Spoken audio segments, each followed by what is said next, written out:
नमस्कार दोस्तों। आज इस वीडियो में हम लोग बात करने वाले हैं एक ऐसी होम्योपैथी मेडिसिन के बारे में जो कि अक्सर यूज़ किया जाता है पुरुषों की प्रॉब्लम के लिए। किसी भी पुरुष के अंदर अगर इरेक्टाइल डिस्फंक्शन की प्रॉब्लम हो, लो लिबिडो की प्रॉब्लम हो, शीघ्र पतन की प्रॉब्लम हो, तो हम लोग पहले ही इस मेडिसिन के बारे में हम लोग सोच सकते हैं। अगर कोई कॉन्स्टिट्यूशनल मेडिसिन पेशेंट के अंदर मैच नहीं हो रहा है तो ये मेडिसिन तो हम लोग पेशेंट को दे ही देते हैं, क्योंकि ये मेडिसिन जाना ही जाता है सेक्सुअल कंप्लेंट्स को ठीक करने के लिए, बोथ मेल एंड फीमेल के अंदर। अक्सर हम लोग मेल्स के अंदर, पुरुषों के अंदर इस मेडिसिन का बहुत ज़्यादा इस्तेमाल करते हैं। लेकिन इस मेडिसिन को इस्तेमाल करने से पहले आपको इस मेडिसिन का कुछ साइन एंड सिम्टम्स के बारे में आपको पता होना चाहिए और किस प्रकार से इस्तेमाल करना चाहिए इसके बारे भी आपको एक थोड़ा बहुत नॉलेज आपको होना चाहिए। उसके बाद ही आप इस मेडिसिन को इस्तेमाल कर पाएंगे और इस मेडिसिन से आपको फ़ायदा भी होगा। मैं आज इस मेडिसिन के बारे में आपको बताऊंगा, एग्नेस कैस्टस के बारे में आपको बताऊंगा और एलन स्कीनोट के माध्यम से मैं आप लोगों को समझाने का प्रयास करूंगा कि डॉक्टर H.C. एलन्स क्या लिखते हैं एग्नेस कैस्टस के बारे में अपनी किताब में। मैं उन्हीं का किताब का रेफरेंस लेके मैं आज आप लोगों को समझाने का प्रयास करूंगा कि एग्नेस कैस्टस जो मेडिसिन है वो किस तरह की मेडिसिन है, वो किस तरह की सिचुएशंस के अंदर में काम में आती है। तो जो पहला लाइन लिखते हैं एग्नेस कैस्टस के बारे में, वो लिखा गया है फॉर द लिम्फेटिक कॉन्स्टिट्यूशन, यानी लिम्फेटिक मतलब डल, ऐसा कंडीशन यानी ऐसा व्यक्ति जो अपना जिंदगी जी तो रहा है लेकिन अधमरा, यानी उसको जिंदगी जीने का कोई मतलब नहीं होता, किसी प्रकार वो जिंदगी जी रहा है, लीन थीन इमासिएटेड, जिंदगी जीने का कोई मतलब नहीं होता है, ऐसा व्यक्ति के अंदर ये मेडिसिन अच्छा काम करता है। फर्स्ट लाइन में ही उन्होंने यही लिखा है फॉर द लिम्फेटिक कॉन्स्टिट्यूशन, यही लाइन लिखा हुआ है फर्स्ट लाइन। इसके बाद दिखते हैं absent minded relaxed power of inside, यानी एब्सेंट माइंडेड यानी वो व्यक्ति जिसका दिमाग में कुछ भी उसको समझ में नहीं आता है, उसको क्या करना है क्या नहीं करना है उसको कुछ भी समझ में नहीं आता, सब कुछ उसका दिमाग का ऊपर से चला जाता है। उसके बाद लिखा है can not recollect, has to read a sentence twice before he can comprehend, मतलब एक सेंटेंस को उसको समझाने के लिए, एक बात को उसको समझाने के लिए उसको 2 से 3 बार पढ़ना पड़ता है, उसको रिकलेक्ट करना पड़ता है कि क्या लिखा हुआ है, उसके बाद उसको समझ में आता है। डॉक्टर साहब ये बोलकर समझाने का प्रयास कर रहा है कि उसका मानसिक स्थिति किस प्रकार का हो गया है, ये समझाने का प्रयास कर रहा है इस लाइन से, वो यही चीज को दर्शाने का प्रयास कर रहा है। उसके बाद लिखते हैं old Sinner with impotency and glide, unmarried person suffering from various debility. इसका अर्थ क्या हो सकता है? ओल्ड सिनर मतलब पास्ट में की हुई पाप, सिन का मतलब पाप होता है। बेसिकली यहाँ पे पाप का अर्थ ये होता है कि जो भी शादी से पहले सेक्सुअल जो भी एक्टिविटीज किए हैं, बहुत ज्यादा हस्तमैथुन किए हैं, बहुत ज्यादा अलग अलग लेडीज के साथ रिलेशन बनाए हैं शादी से पहले, इसको पाप के कैटेगरी में डॉक्टर साहब बोल रहे हैं। तो ओल्ड सिनर, पुराने जितने भी पाप किए हैं उसके कारण से अभी उनका अंदर इंपोर्टेंसी आ चुका है, यानी नापुंसकता आ चुका है, और बहुत महिलाओं के साथ सेक्स करने के कारण से ग्लिट का अर्थ क्या होता है? ग्लिट होता है एक यूलोइस डिस्चार्ज जो कि पेशाब का नली से यूरेथ्रा से निकलता है। किसका निकलता है? पुरुष का निकलता है। कब निकलता है? जब वो किसी फीमेल के साथ अनप्रोटेक्टेड सेक्स किए हैं और उस लेडी को गनोरिया की इन्फेक्शन थी, उससे ये कैरी फॉरवर्ड हो गया, ट्रांसमिटेड हो गया सेक्सुअल एक्टिविटी के दौरान। तो जिस व्यक्ति को गनोरिया हो जाता है, जिस व्यक्ति को गनोरिया से इन्फेक्टेड हो जाता है, उसका पेशाब का नली से ग्लिट निकलता है। डॉक्टर साहब यही चीज बोलने का प्रयास कर रहे हैं कि ओल्ड सिनर, पुरानी पाप जितने भी किए हैं उससे इंपोर्टेंसी हो गया, अभी नापुंसकता हो गया, और साथ ही साथ अक्सर पहले के जमाने के लोग कॉन्डोम वगैरह इस्तेमाल नहीं करते थे, तो उस समय HIV बोल लीजिए, STD बोल लीजिए, गनोरिया बोल लीजिए, बहुत लोगों को अक्सर हो जाया करता था। तो डॉक्टर साहब ने ये चीज बताने का प्रयास किया है कि पेशेंट का अंदर कहीं ना कहीं इंपोर्टेंसी हो जाता है, नापुंसकता हो जाता है, गनोरिया हो जाता है, और साथ ही साथ मानसिक स्थिति इसका पेशेंट का बिल्कुल भी ठीक नहीं रहता है।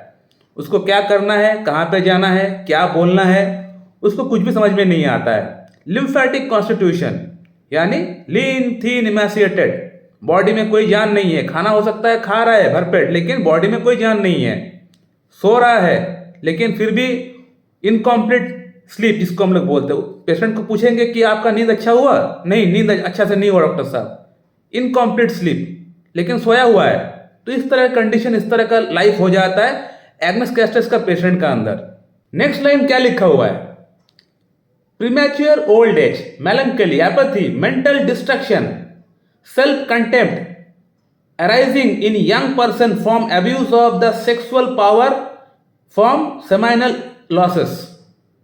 इसका अर्थ क्या हुआ, प्रीमैच्योर ओल्ड एज यानी वो व्यक्ति जिसका उम्र असल में है 30 लेकिन उसको दिखने में लग रहा है 50 ईयर्स का, तो प्रीमैच्योर ओल्ड एज, इसका जो पेशेंट होता है वो उसका उम्र जो है, जो उम्र रहता है उससे कई गुना ज्यादा उसको उम्र दिखने में लगता है।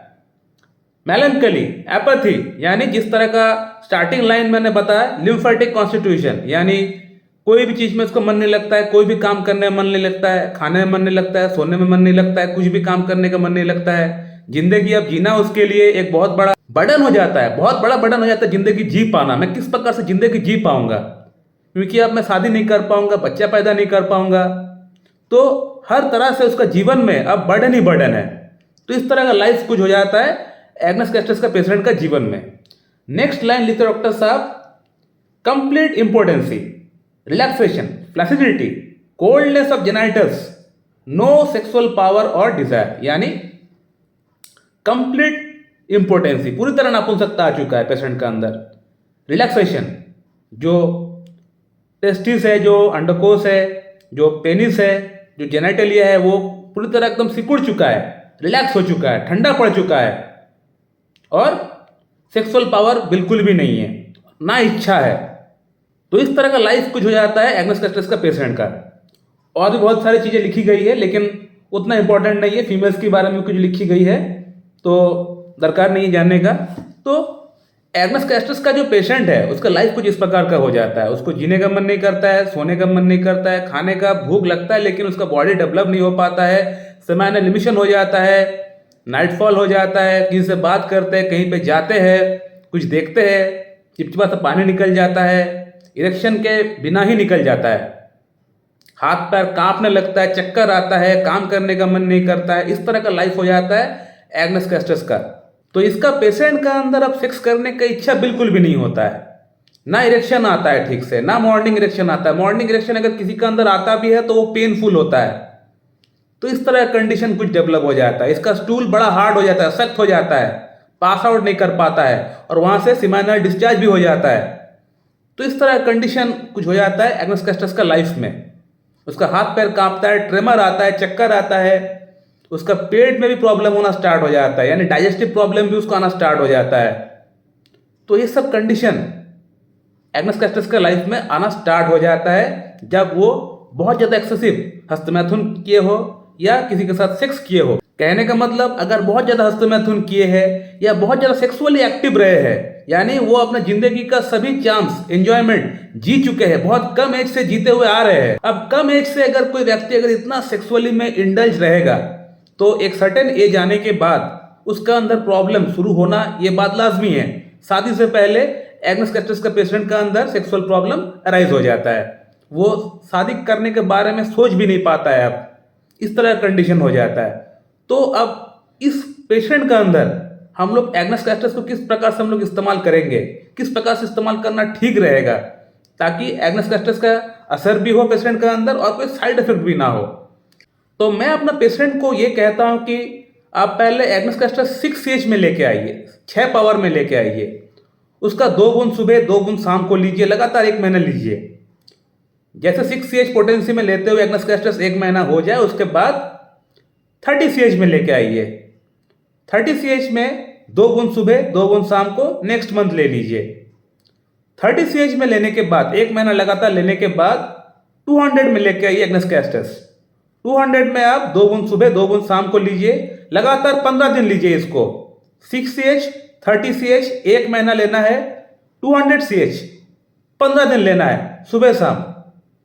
लेने के बाद आप खुद ब खुद एनालाइज करिए कि आपका अंदर क्या चेंजेस हुआ है, कितना इंप्रूवमेंट आया है। बेशक आपका अंदर अच्छा इंप्रूवमेंट आना स्टार्ट हो गया होगा, बहुत अच्छा इंप्रूवमेंट आपको आएगा। अगर आपका सिम्टम्स इस प्रकार के हैं और आप एग्नेस कैस्ट्रस अगर आप लेंगे तो आपको अच्छा इंप्रूवमेंट आपका आना बिल्कुल लाजमी है, आना ही आना है, आएगा ही। तो एग्नेस कैस्ट्रस का कोर्स कंप्लीट होने के बाद आपको एक मेडिसिन आपको और इस्तेमाल करना स्टार्ट करना पड़ेगा। उसका नाम है जिनसिंग और damiana. Ginseng mother tincture, damiana mother tincture, ये दो मेडिसिन आप एग्नेस कैस्ट्रस का कोर्स कंप्लीट होने के बाद इसको आप लेके आइए और 10 बूंद जिनसिंग मदर टिंचर, 10 बूंद डामियाना मदर टिंचर एक कप में लीजिएगा और उसमें हाफ कप पानी मिला के एक बार सुबह लीजिए, एक बार शाम को लीजिए। इस प्रकार से आप लगातार 2 महीना और जिनसिंग और डामियाना को ले लीजिए। आप देख पाएंगे कि आपका अंदर जो सेक्स प्रॉब्लम है वो काफी हद तक ठीक हो चुका है। आपको और कोई मेडिसिन की दरकार नहीं पड़ रही है। आपका लाइफस्टाइल में ओवरऑल चेंजेस आपको आएगा। आप देख पाएंगे आपका याददाश्त ठीक हो रहा है, आपका भूख प्यास ठीक लग रहा है, आपका वेट बढ़ रहा है, आपको सोने का मन कर रहा है, आपको सेक्सुअली अराउज होने का मन कर रहा है, मॉर्निंग इरेक्शन आपका अंदर आना स्टार्ट हो जाएगा, लिबिडो आपका अंदर आना स्टार्ट हो जाएगा, आपका बॉडी में एक जान आना स्टार्ट हो गया। आप फील करेंगे एनर्जेटिक, आप फील करेंगे एंथुसियाज्म, आप फील करेंगे।